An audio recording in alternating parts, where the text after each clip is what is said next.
सावन के महीने में शुक्ल पक्ष की भी अष्टमी पड़ेगी और कृष्ण पक्ष की भी अष्टमी पड़ेगी। बोलो पड़ेगी कि नहीं पड़ेगी? दोनों पक्ष में अष्टमी पड़ती है। सावन के महीने की जो अष्टमी होती है, शिव महापुराण की कथा में और देवी भागवत में वर्णन मिलता है।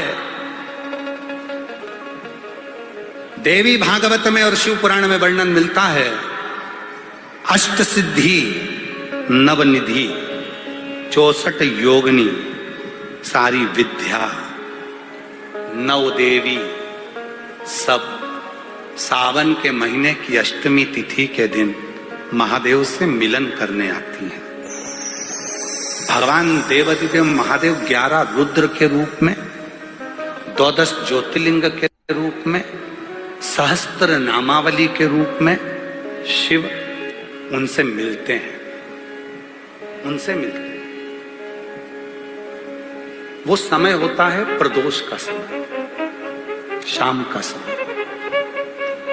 जब सावन के महीने की अष्टमी तिथि पड़े, चाहे वो उजाले की पड़े चाहे अंधेरे की पड़े, अष्टमी तिथि पड़े, शाम के समय 2 दीपक, एक लंबी बत्ती का एक गोल बत्ती का, शिव के मंदिर में अपनी कामना कर कर, जो बच्चों को अच्छी नौकरी चाहिए या कोई बीमारी का हल चाहिए या धन की कमी है या कोई समस्या है, एक लंबी बत्ती किसके लिए है?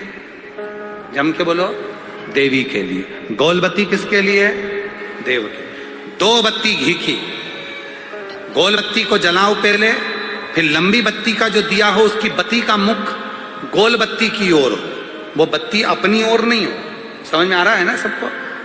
ये जो बत्ती का मुख है, देखो ये दिया, ये लंबी बत्ती, ये गोल बत्ती, तो ये जो गोल बत्ती है आपने यहां जलाई और ये लंबी बत्ती जो है ना, इसका मुख गोल बत्ती की ओर।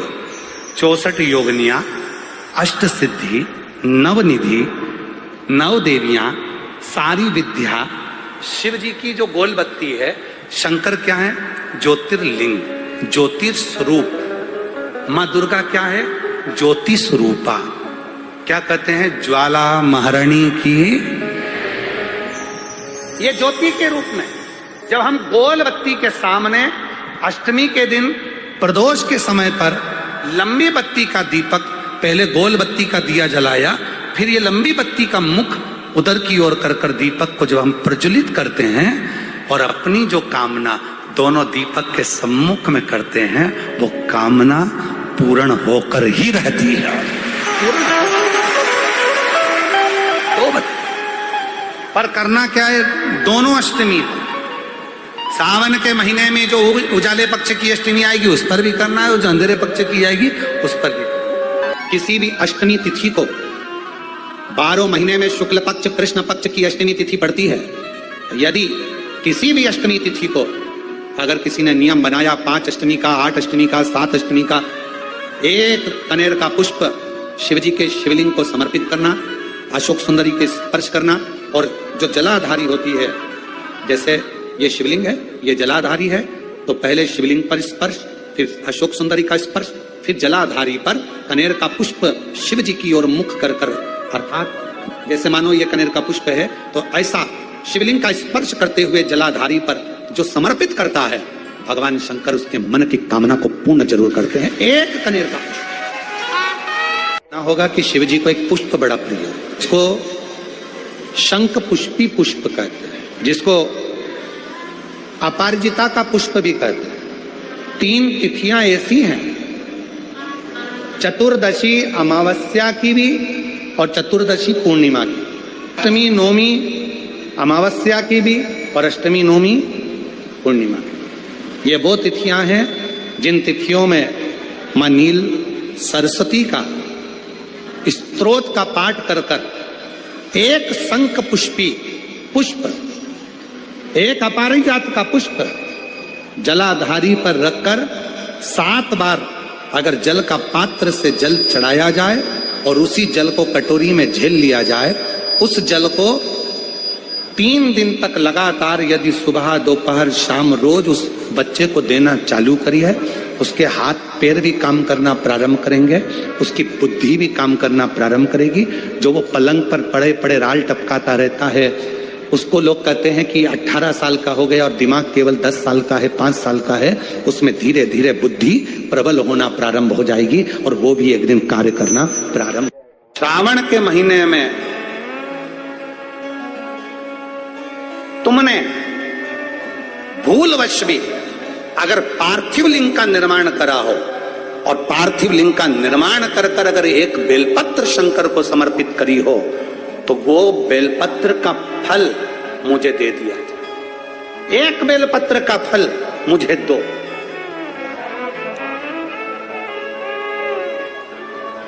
एक बेलपत्र का, हाँ, केवल एक बेलपत्र का फल मुझे दे दीजिए, केवल एक बेलपत्र का फल मुझे प्रदान कर दीजिए, केवल एक बेलपत्र का फल मुझे दे दीजिए। एक बेलपत्र, हाँ। पार्वती जी कहती हैं इस बच्चे के लिए, मैंने हजारों वर्ष तक अगर तप करा हो तो वो तप भी तू ले ले, मैं तुझे देने को तैयार हूं।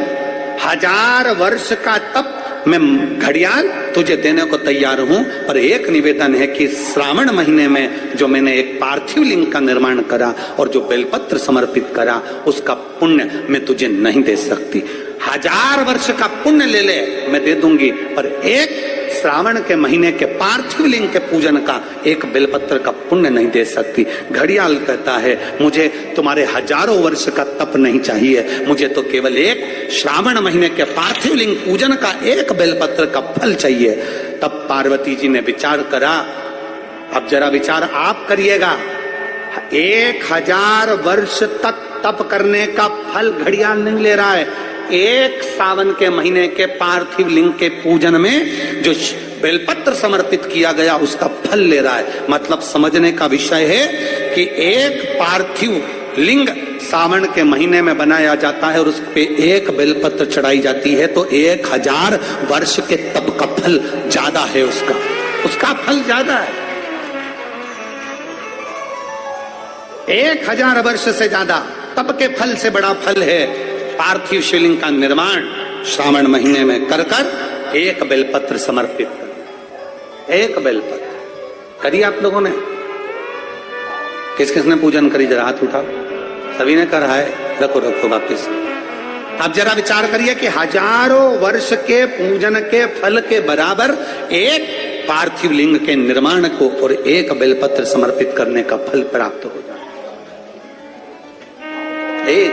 एक बेलपत्र में वो बल हो जाता है पार्थिव लिंग पूजन के श्रावण महीने के। हमसे लोग कहते हैं क्या पड़ी तुमको सावन महीने में शिवलिंग का निर्माण करवाना, पूजन करवाना, ऑनलाइन करवाना, क्यों? हम कहते हैं भूलवश भी अगर कोई अपने घर में सावन के महीने में पार्थिव लिंग का निर्माण कर लेता है, पूजन कर लेता, भूलवश भी, और एक बेलपत्र समर्पित कर देता है, उसको हजारों वर्ष का पुण्य फल तप का तो वैसे ही प्राप्त होगा।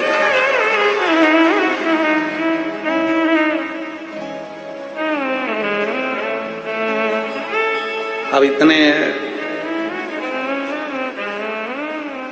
कम से कम जिस दिन पार्थिव लिंग का निर्माण का करते हो आप लोग, पूजन करते हो, उतने समय तो कम से कम तुम्हारे विचार तो अच्छे रहते हैं, तुम्हारी बुद्धि तो अच्छी रहती है, तुम्हारा चित्त तो अच्छा रहता है, उतने समय तुम भगवान शंकर की भक्ति तो करते हो।